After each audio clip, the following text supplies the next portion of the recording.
nationals, I think, at that point. Yeah, yeah. So my first nationals was actually in 2015. I jumped head first.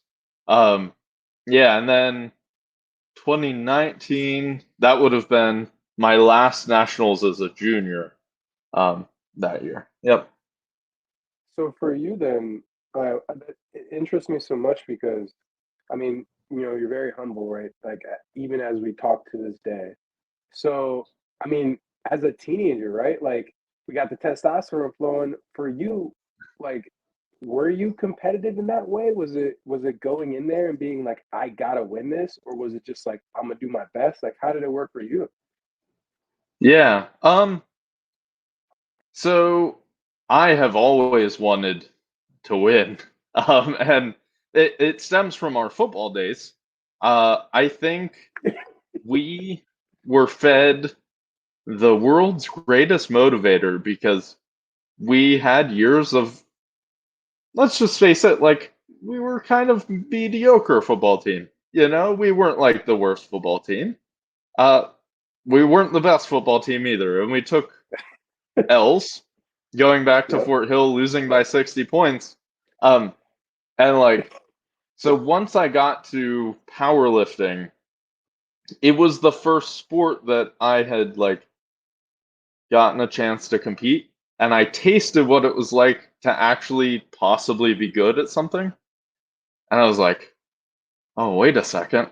I can control this because, like, with a football team, you're obviously only 1/11th of the people on the field at the time.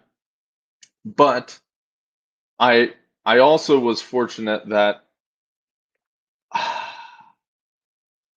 I was at least smart enough to recognize that I was brand new to a sport, and I just wanted to become better than myself each time I did it. And I Mm, knew that if I did that long enough, then I would be competitive with people because like powerlifting's not directly about like in football you can intimidate someone and like you know true. act crazy, scream, whatever, and if they're intimidated, like you're gonna have an edge.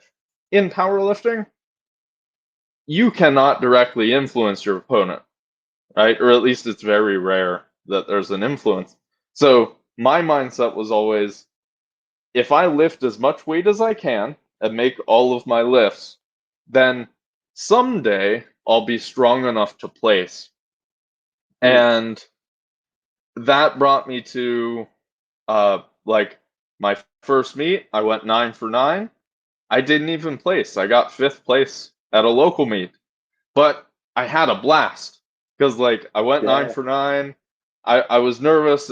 I had a good time. Everyone was supportive. So I didn't care. I didn't get a medal.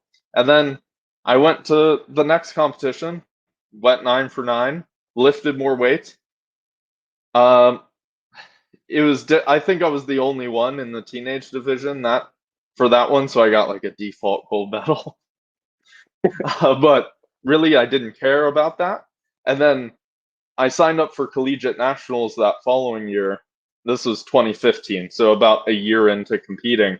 And the this is where like it really got ingrained to me to just run your own race because I came into that meet nominated eighth based on like Mm, your our nominated totals.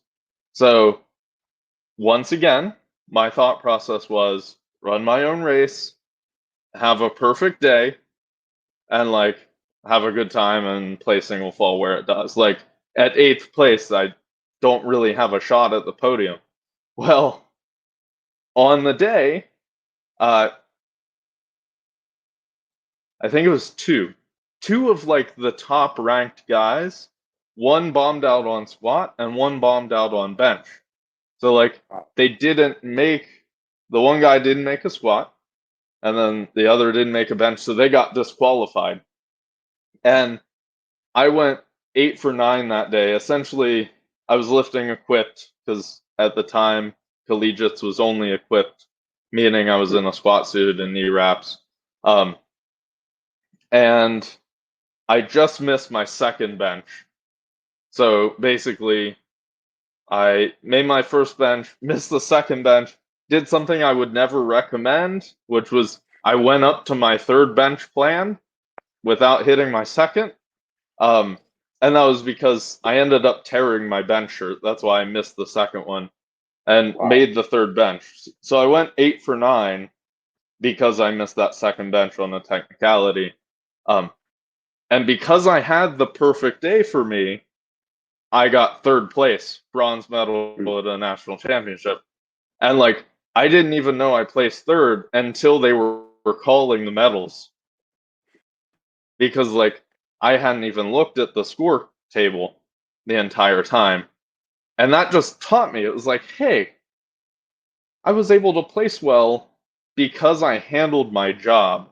Those other lifters who bombed out, they didn't handle their job. Maybe they were worried about the other guys they were competing against, and they stretched beyond their capabilities.